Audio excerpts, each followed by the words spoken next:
Okay guys, so we're gonna start working on the knee cut pass. The thing with understanding the knee cut pass is it's pretty, there's a lot of different variations. So there's not like one version of the knee cut pass. It's different in a lot of different situations. So I'm gonna start off by just kind of defining how a knee cut pass works, and then we're gonna go into basic variations. Okay, so just kind of loosely explaining it.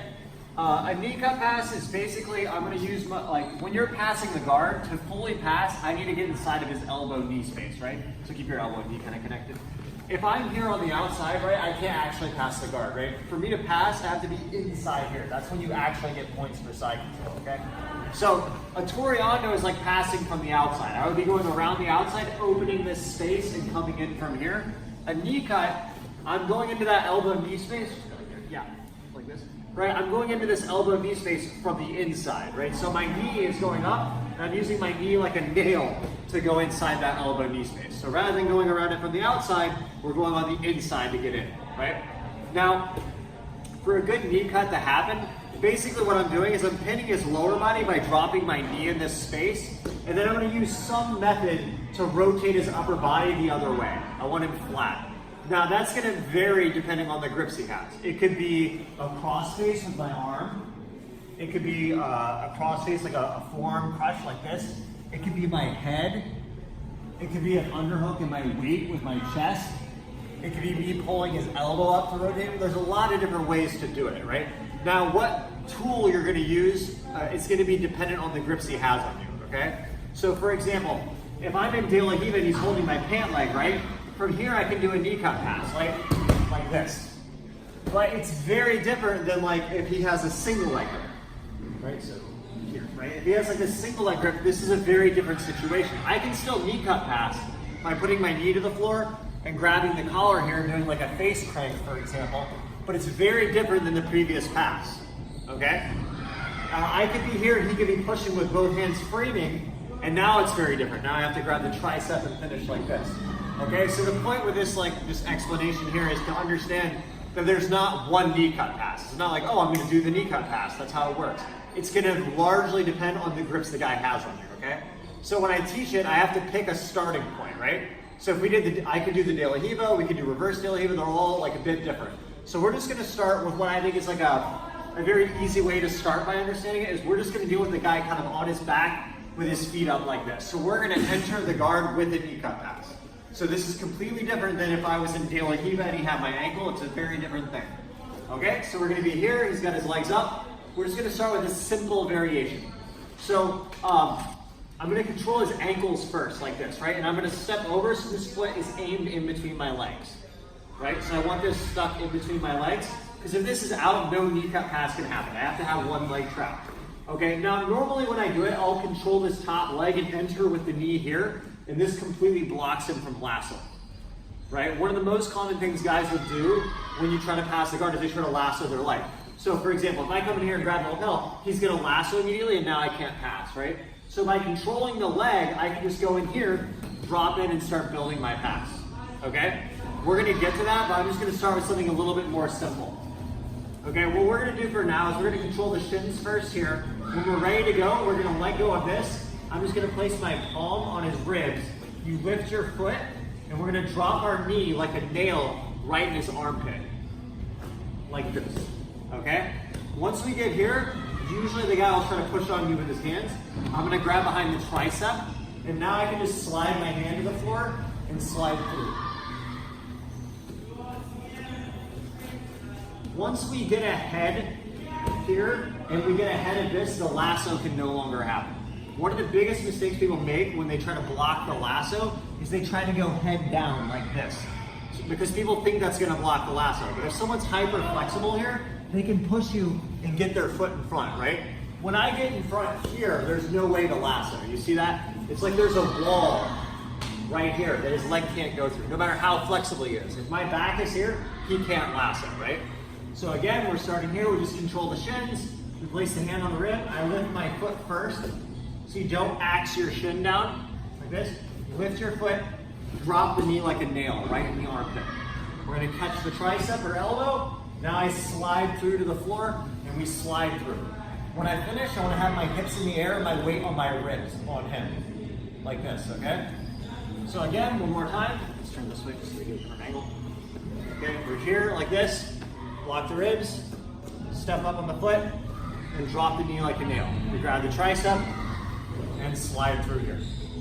Okay, guys, we're going to start with that one, and then we'll build a little bit from there. Okay? Any questions? All right, let's go. Okay, guys, so let's look at a couple common issues that'll pop up. A common thing I see people do, because it's just taught this way a lot when people learn knee cuts, is they kind of learn it like it's more of a shin cut than a knee cut. So it's like they come in here and they kind of drop to the side and drop their shin on the thigh. Has anyone here seen that before? It's pretty common. I've seen it in a lot of instructionals. The issue with this is when you do it, you're just driving this knee shield right into you. How many people have this issue when they try to knee cut on the person knee shielding? So literally almost everyone, okay? So you come in like this, and when I shin drop here, I'm driving this in, and even if you put your arm in here, he can drive over that, right? That's why I like him to be more centered when I go. Or if he a little bit to the side is okay, but if he's like here, there's no way, right? So when you're here and you go up, and I keep my upper body rotated to the right more, you see that? The more you are this way, like if your hips and upper body are in alignment, which sounds like a good thing, right? You would think you would want those in alignment. Right, it's actually bad for a cut because the more I'm here, the easier it is for him to push me this way with his hands and get the shield in, right? So when I come in, I'm more like here. You see, now as he tries to shield with this, my upper body can drive this way. It's easier to go through, right? And a good guard pass finish is always going to end chest to chest, okay? So if I'm here going out this way and I go out here, even if I get out, he's gonna fight and get on his side and stuff, right? What you want is chest to chest pressure when you finish anything. See, when I'm here and he starts pushing me, see I'm heavy, there's nowhere to go here. I'm on top of his chest, right? It's just like when he did the over-under, he ended chest to chest. Okay, so if you do kind of mess up your cut a little bit and you start to get shielded a little bit, usually what I try to do, you don't always have to grab this pant leg, you can just leave it on the ground. Go ahead and shield a little bit here. Like this, is I'm just gonna use my knee to center him up a little bit.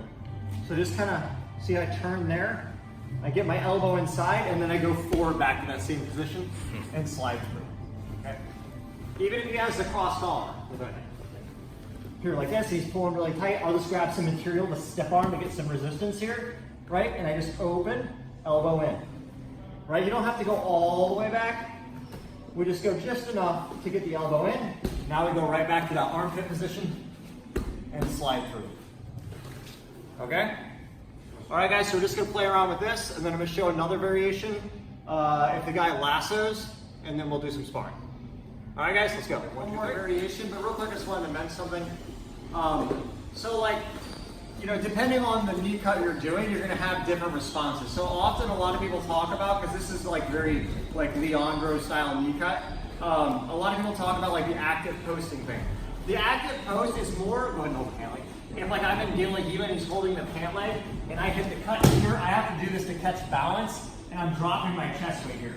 But notice, like that is a specific moment to do that. It's not like you always active post. If I'm here and he's pressing on me with his hands, we'll go like one on each shoulder like this, he's pushing here, and I try to active post, it's not gonna, I'm just gonna give him an escape. He gets too much room, he's gonna get out, right? So that's what I mean by like when you develop these things, like I wish it was as easy as, you know, here's how you do a knee cut, and it's great, you just always do it. But that's not how jiu-jitsu works. If I step in the guard and the guy's in spider guard, right? I can't go, oh, I want to do a knee cut. No, I'm in spider guard, I have to do only the set of options possible if I'm in spider guard.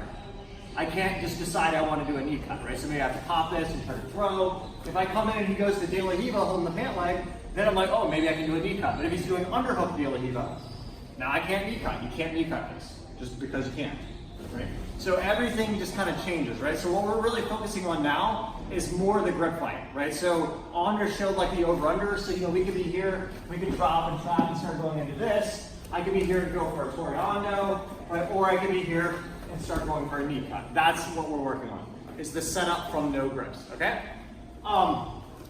So let's look a little bit. There's two ways to go about this. I can either go in depth on how to control the pant leg, which is more commonly what I do. So if you control the pant leg, because like maybe here I'm threatening Toriandos and stuff, right? When I control the pant leg in enter, now he can't lasso, right? Like I mentioned before, sometimes when you come in like this, the guy lassos beforehand, right? So he comes in here, he lassos, and now it's hard to finish the knee cut, okay? So if you go in with a pant leg, he can't lasso, but now he might try to underhook you, and we gotta learn how to deal with that. If you go in with the grip on the lapel, he might lasso here, and then we have to learn how to deal with that. Okay, so I'll let you guys pick. Do you want to do the pant grip so they can't lasso and learn to deal with the underhook, or do you guys want to do the lapel grip and learn to kill the lasso? Your choice. You want to kill the lasso. You want to let them get the lasso and kill it. Okay, cool. All right. So this, yeah, perfect. This is more Lapri style. So in this case, we come in, right, again, I want to dominate this leg. So we're going to grab the lapel. When he goes, it's a lasso here, okay? I don't want him to go deep with it in this case. So what I'm going to do is I kind of frame this up by opening my elbow. I want to make sure my grip on this leg is really good. So when I can tell we've switched into the lasso game, I like to circle my hand on the inside of the ankle. Because often what happens is if I stay here, his foot can loop back in and we get into this game, right? When I'm on the inside, see, loop back in, he's stuck out, okay? So what I'm gonna do is I'm gonna dip my body under this. Now it's really hard to get that lasso back, okay? Now this gets a little bit more involved because if he's really flexible, he might get stacked, and then I have to start going this way, and that's a different pass. Okay, but loosely what you can do is I grab the lapel, I come in, he lassos, we check it, and we come under it. So if it's in a bit here, we just lift our elbow, bring our body in, right back to the same position, pull, and go through. Okay, one more time. Okay, so we're here, I feel that lasso coming. See how I meet it by dropping and lifting, right? Again, and you know it's gonna come too, he only has a few set of options. So if you're doing this, you know he's probably gonna do this, right? So again, we're here, so I go, I feel that lasso comes, I come, you see I kind of turn out to the side, drop there, lift my elbow, I control this well, I get on the inside, step over, and drop that knee into the same position. Okay, but it's the same finished position. Once I'm here, if I have the lapel, sometimes I don't have to place the hand on the floor, I can just control the lapel and kind of drop my elbow out. Same idea though, my body's in front of the leg. Okay guys, one more time. Here, control the lapel, use the lasso, lock, head under, step over the leg, knee in, grab the elbow, and slide. Cool? All right guys, any questions? What is the purpose of this elbow control? Like why have the lapel? Well, yeah. It can serve a lot of purposes later on. Like I potentially, if I get stuck in the position more, or if he switches to De La Riva, I can pull him up. If he starts to play, like, say he gets the position out and he goes to collar sleeve here, like he has a lasso first, right? Right, if he gets this in the bicep, now we're playing collar sleeve. Having this lapel gives me like an attachment, so it's harder for him to play the collar sleeve game. Also, like when I open up here, like this, it gives me an attachment. If I don't have a grip here, I just feel like I don't have it. My hand can get pushed over here and move. So it just kind of anchors me in one spot, right? So I'm here, drop, and slide. Cool. All right, guys, let's try it. 1, 2, 3. So closing thoughts. So again, I was just focusing on the knee cut from no grips, right? I just gave you guys some loose ideas how to do that with the lapel grip or the hand on the ribs. But understand it's just very different in every situation. I wish it, from a teaching perspective, I wish it wasn't. It would be way simpler for me to be like, this is how you do it, and you always do it. It's just not how it is, okay? But one concept I think just to understand about the knee cut in general is that idea of getting your knee in the kind of like elbow knee space in here, and then finding some way to turn the guy. Once you understand that, you know, you'll be able to start figuring things out sometimes on your own, right? So just a couple cool ways that can pop up. Like one thing I like to do is like if I'm doing a Toriando, often what'll happen is when you pass, the guy will frame with this arm on your shoulder, right? So here, yeah, frame here, right? So he'll frame here, right? And I know that stays, so you see all that weight on my arm? Look, that opens this gap up big time, right? Because sometimes guys are super tight with their arm, so if I kind of come in for the knee, it's not there. The space isn't there, right? But if I'm here like this and I hit here, he's got a frame. If he just stays super tight, stay super tight with your arm, look, he's just giving me the pass, right? So he's got a frame. So when he frames, bang, I just leave my weight on that, right? And look, right in the space. Now I can dig through, right? Another cool one, sometimes when the guy's sitting up for a grip fight, like this, right?